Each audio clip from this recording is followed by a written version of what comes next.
This is one of Guy Machinery's organic farming videos. This is on bringing CRP ground into organic grain production. We start out in Iowa rotavating switchgrass. This is very early in the spring. This is April 8th. There's actually frost in the ground, yet what you see here is the rotavator doing a beautiful job of cutting all this vegetation loose from the soil. We're missing nothing.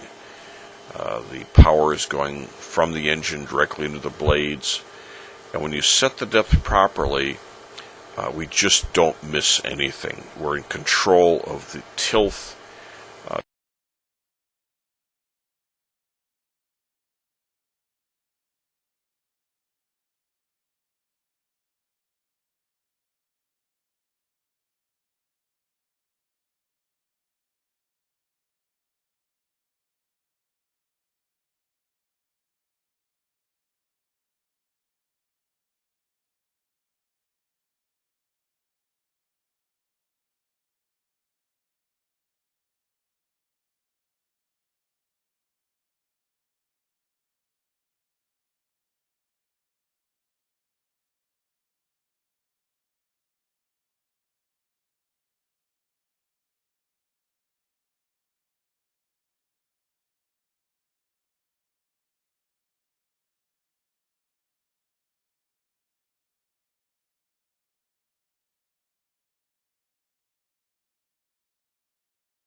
To land first with all the root mass on the surface. We're now back in Iowa. This is the Floyd Meeker farm, and this is April 10th. There is frost in the ground, but what we're doing is starting the decomposition just as early as we can. They did run the mower through part of the field in anticipation of the need to do that, but in fact there was no need. The rotavator cut up all the switchgrass straw, chopped it up into smaller pieces. By the way, the straw decomposed very nicely, but as we found out later, it was the switchgrass root wads that would be a formidable problem to rotary hoeing. In fact, they were not able to rotary hoe at all. In a moment, you'll see the planter planting on June 5th. And please look at the planter. You'll note the row cleaners scooting the switchgrass root wads out of the way. That gives a good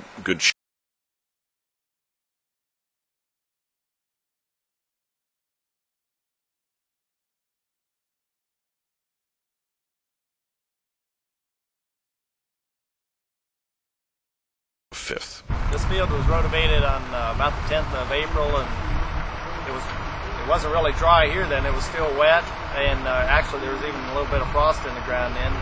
And we rotavated it once sometime in April there, late April. Well, no, I guess it was about middle April. What was it, 10th and 11th of April? Okay, 10th and 11th of April, and we left it lay for quite a while, and then in May it started raining, never hardly shut off.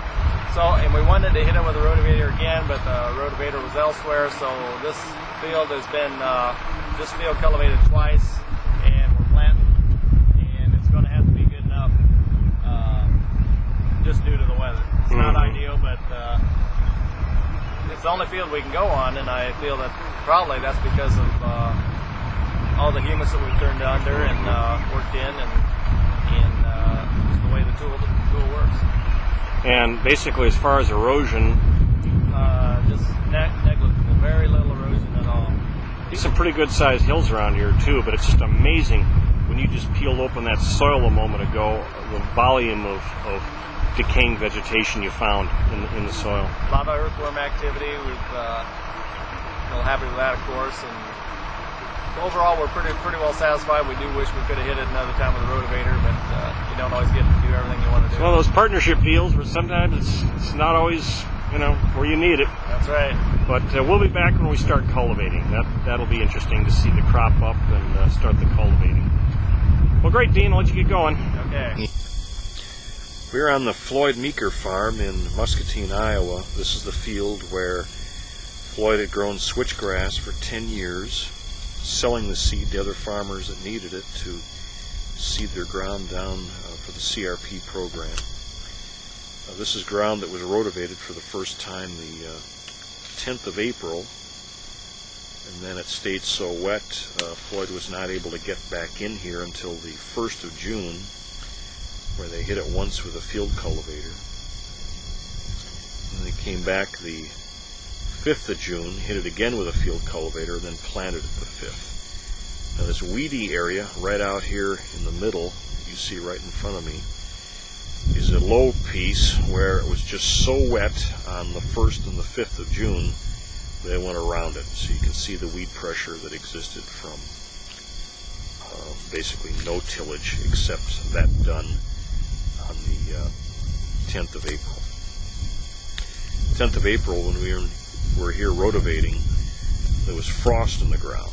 But this is the field where Floyd mowed the switchgrass first, chopped that switch up into as small a piece as possible, and then they rotavated it to bring that small piece of residue plus the root mass in contact with as much soil as possible to assist in a more rapid decomposition.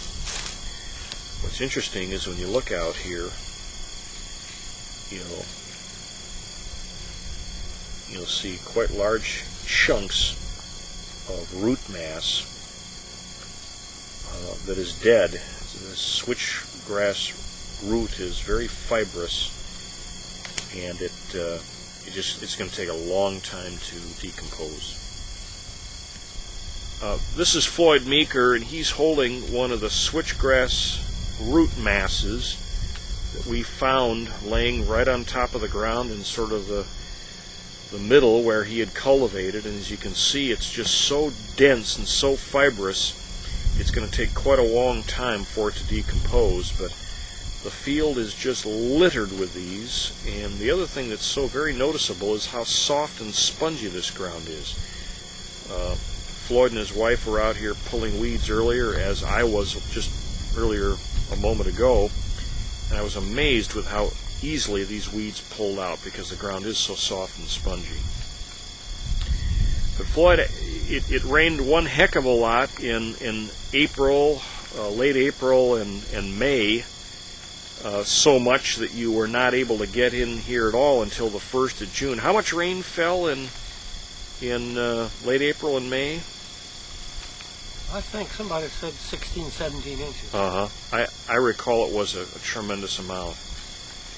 And then after you planted, what was the moisture situation then? Well, then we had about a ½ inch, and then about the 10th to 12th, somewhere in June there, it quit raining, and we got 1.25 inches. We got some sprinkles in between there, but we never got any measurable amount till about August, 3rd or 4th, somewhere in there. We got 1.25 inches, and then today it rained. I don't know how much here, 1 inch over at my place, but it doesn't look like 1 inch here. And so dry that maybe it did rain 1 inch, but it only soaked down here. It looked like a couple inches, and it's dry.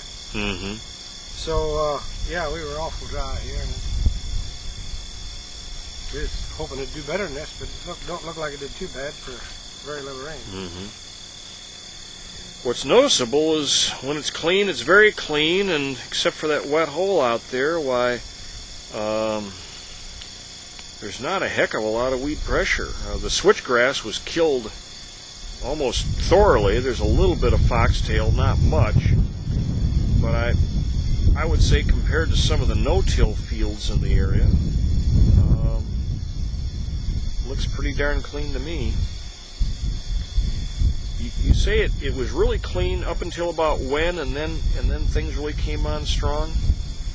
Well, the weeds seem to be coming on more about since about the 1st of August. They really started coming on. Well, we'll know in a little while what kind of yield you're going to get, but you have these contracted? Yep. And what did you contract these for? $17 a bushel. $17 a bushel. And what's the variety? Vinton 81. Vinton 81, okay. And who do you have them contracted with, Floyd? Oh, I can't think of the Health Foods or something. I can't remember for sure. And what's your plan for this field next year? Now that you're certified organic, you want to keep it there, what do you think you'll grow next year? Probably corn. Would it be a field corn or a hominy, edible corn, a blue corn? What sort of corn do you think? Well, I'll have to talk with somebody to find out. I don't know. I've been starting to talk with them, but nobody knows what they want yet. Well, it might be a popcorn. There's a very successful organic grower in Wisconsin that grows Indian corn, certified organic Indian corn, and he has it processed into tortilla chips. They're called the Blue Farm tortilla chips, and people make their own salsa and use his organic chips, and he does real well with those. As you can see, there's a little bit more weed pressure in some parts of the field than others, but all in all,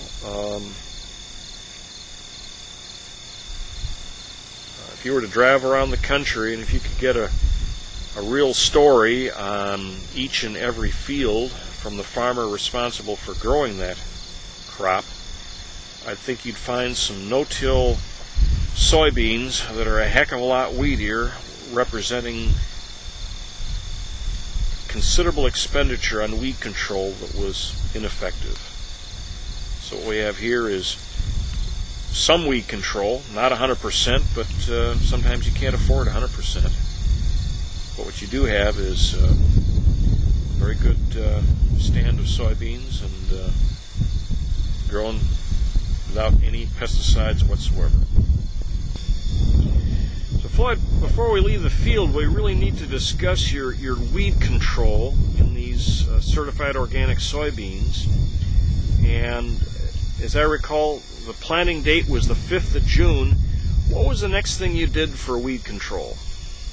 Well, we tried rotary hoeing, and these just would roll up, and well, of course, now it's rotted some, but back then it was just so thick that they just ball up the rotary hoe and it would tear up the beans, so we couldn't do that. So then we brought the buffalo cultivator out and cultivated it twice with it. Did you have a guidance system on your buffalo? Yeah. You did. Okay. And what model buffalo do you have? Well, I'm not good at model numbers. I see. Is it? I can't remember. It's 6-row though, right? Or 8-row. 8-row 30. 8-row 30. Okay. So you buffalo cultivated it twice. Yes. And do you know what the time delay was between the first and second cultivation? It was probably 2 weeks. 2 weeks. And then you did not use any propane in here. No propane. No propane at all.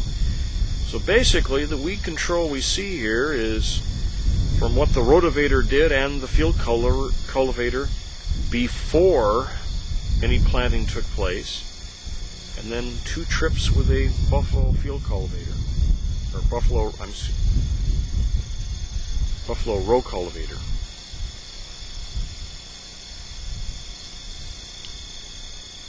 And as you can see, it's got